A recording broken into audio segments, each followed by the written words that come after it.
Salam sejahtera, terima kasih karena bersama dengan saya di Nazlin Unity Channel. Ini pengakuan terkini Daim Zainuddin berkait dengan kes mahkamah beliau.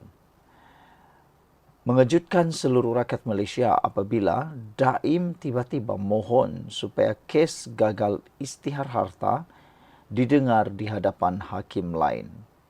Menjadi persoalan netizen ialah, kata mereka, apa yang menyebabkan Daim Zainuddin bertindak memohon supaya kes beliau itu didengar oleh hakim mahkamah lain atau hakim lain. Adakah beliau dapat menghidu bahawa beliau mungkin akan kalah dalam kes beliau kalau hakim yang lain atau hakim yang ada sekarang ini yang masih mendengar kes beliau? Apa tujuan dan motif Daim Zainuddin memindahkan kepada hakim yang lain, kata mereka? Laporan kali ini ada jawapannya. Bekas Menteri Kewangan Tun Daim Zainuddin memohon supaya kes gagal mematuhi notis dengan tidak mengisytiharkan harta, termasuk beberapa kenderaan mewah, syarikat dan hartanah yang dihadapinya, didengar di hadapan hakim Mahkamah Session lain di sini. Timbalan Pendakwa Raya Low Chin Ho maklumkan perkara itu ketika sebutan kes di hadapan Hakim Azura Alwi hari ini. Menurut Low, pihaknya memerlukan masa untuk membalas afidavit bagi permohonan tersebut. Memandangkan ada permohonan daripada pembelaan untuk memindahkan prosiding kes ini ke Mahkamah Session lain, saya mohon permohonan ini didengar terlebih dahulu. Saya percaya tiada bantahan daripada pihak pembelaan, katanya. Peguam M. Puraveran yang mewakili Daim menegaskan perkara itu. Sementara itu, pada prosiding sama, Low memohon supaya permohonan Daim dan isterinya Toh Puan Naimah Abdul Khalid untuk merujuk isu perlembagaan ke Mahkamah Tinggi didengar bersama. Bagaimanapun, Azura memutuskan supaya permohonan Daim untuk memastikan atau memindahkan kes ke Mahkamah Session lain didengar terlebih dahulu pada 4 Julai dan menetapkan tarikh sama untuk pengurusan kes pasangan itu. Daim memfailkan permohonan untuk memindahkan kes pada 7 Mei lalu atas alasan antaranya terdapat kemungkinan berlaku ketidakadilan dan prejudis terhadapnya. Kerana kes Naimah juga didengar di hadapan hakim sama, iaitu Azura. Pada 29 Januari lepas, Daim atau nama sebenarnya Ceh Abdul Daim Zainuddin, 86 tahun, mengaku tidak bersalah atas pertuduhan gagal mematuhi notis dengan tidak mengisytiharkan harta, termasuk beberapa kenderaan mewah, syarikat dan hartanah di sekitar Kuala Lumpur, Selangor, Pahang, Negeri Sembilan, Perak dan Kedah. Naimah pula berusia 66 tahun didakwa pada 23 Januari atas satu pertuduhan gagal mematuhi notis dengan tidak mengisytiharkan harta termasuk Menara Ilham dan beberapa hartanah di sekitar Kuala Lumpur dan Pulau Pinang. Mereka didakwa mengikut Seksyen 36 dalam Kurungan 2 Akta Suruhanjaya Pencegahan Rasuah Malaysia 2009 yang membawa hukuman penjara tidak melebihi 5 tahun dan didenda maksimum RM100,000 jika sabit kesalahan. Sekian dulu untuk kali ini. Jangan lupa tinggalkan komen anda, tekan butang subscribe. Ikuti terus ulasan sebas ni. Salam sejahtera, terima kasih kerana bersama dengan saya di Nazlin Unity Channel. Ini keputusan terkini kempen PRK KKB di Selangor. Nampaknya Adun Bersatu turun sendiri kempen untuk membantu calon Pakatan Harapan. Apa sudah terjadi dengan Parti Bersatu? Sehingga Adun mereka sendiri turun membantu lawan di PRK Kuala Kubu Bahru.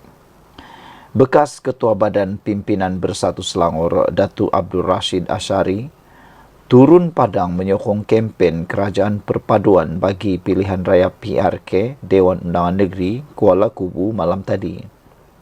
Ahli Dewan Undangan Negeri Adun Selat Kelang yang menyatakan sokongan kepada pentadbiran Menteri Besar Selangor Datuk Seri Amiruddin Syari itu berucap di pentas ceramah isu semasa di sekitar Batangkali di sini.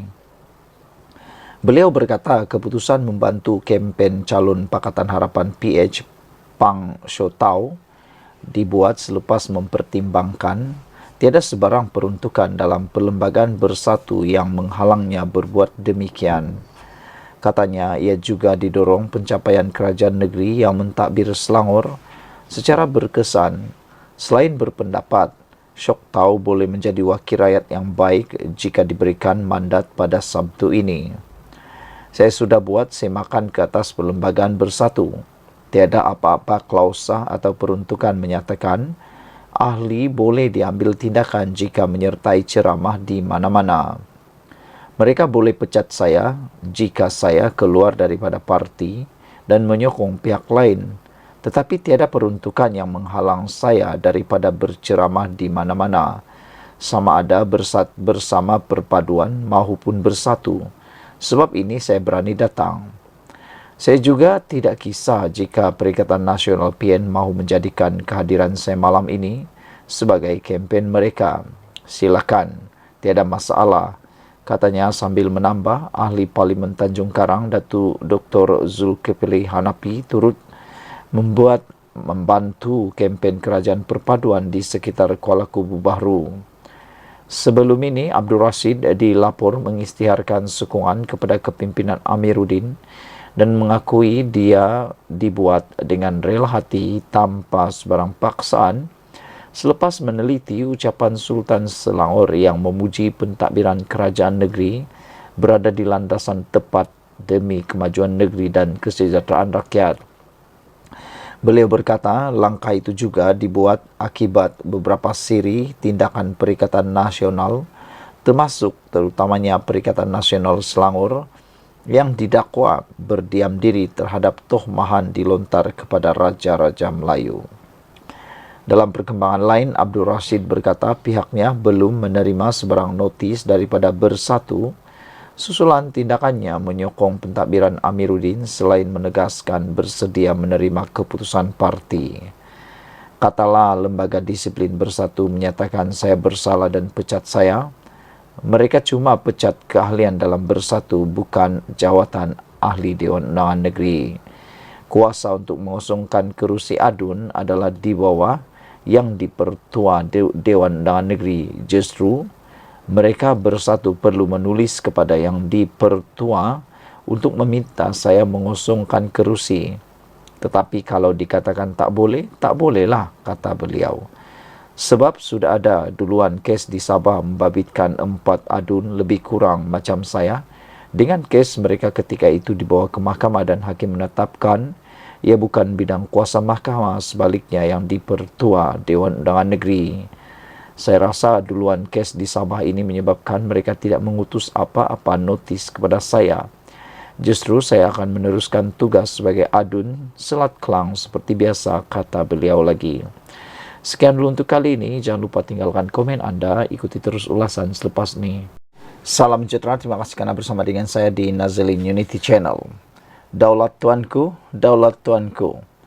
Ini titah pemangku Sultan Johor. Baginda kata, titahkan, jangan guna agama sebagai alat politik. Sudah banyak kali institusi diraja, bahkan Raja-Raja Melayu mengingatkan supaya agama tidak dijadikan bahan atau alat dalam politik, kerana ianya akan menyentuh isu 3R yang amat sensitif di negara ini. Jadi ramai netizen bahkan kita setuju bahawa apa yang disorkan, apa yang diingatkan, apa yang dititahkan oleh Kebawah Duli Yang Maha Mulia Pemangku Sultan Johor supaya jangan guna agama sebagai alat politik patut diingati dan diambil berat oleh semua ahli politik yang ada di Malaysia. Pemangku Sultan Johor Tunku Muhammad Ismail memberi amaran supaya ahli politik negeri ini tidak menggunakan agama sebagai alat politik mereka. Tunku Mahkota Ismail bertitah, setiap ahli Dewan Negeri juga perlu sentiasa menjaga imej masing-masing sebagai wakil rakyat yang dilantik kerana mereka mempunyai tanggungjawab memelihara kredibiliti institusi Dewan Undangan Negeri Dun Johor. Saya tidak mahu ada seorang pun ahli politik di Johor yang sewenang-wenangnya menyebabkan sentimen perpecahan rakyat, tulis Baginda lagi. Polis harus menjadi alat untuk menyatukan semua pihak, bukan memecah belahkan bangsa Johor. Jangan sesekali gunakan agama sebagai alat politik, titah Baginda lagi. Baginda bertitah demikian ketika merasmikan pembukaan persidangan ketiga Dewan Undangan Negeri Dun Johor ke-15 di bangunan Sultan Israel di sini hari ini.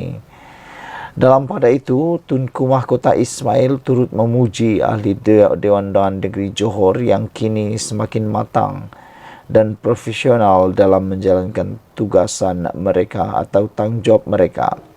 Saya ingin mengucapkan sabas dan tahniah kepada semua ahli Dewan Undangan Negeri Johor kerana kini lebih matang dan lebih profesional dalam menyampaikan perkhidmatan kepada rakyat. Seterusnya tidak merencatkan ekonomi negara ini walaupun mempunyai ideologi dan fahaman politik yang berbeza, tulis Baginda. Saya ingin mengingatkan setiap pemimpin Johor untuk sentiasa mengutamakan kepentingan rakyat dan setiap tindakan dan keputusan.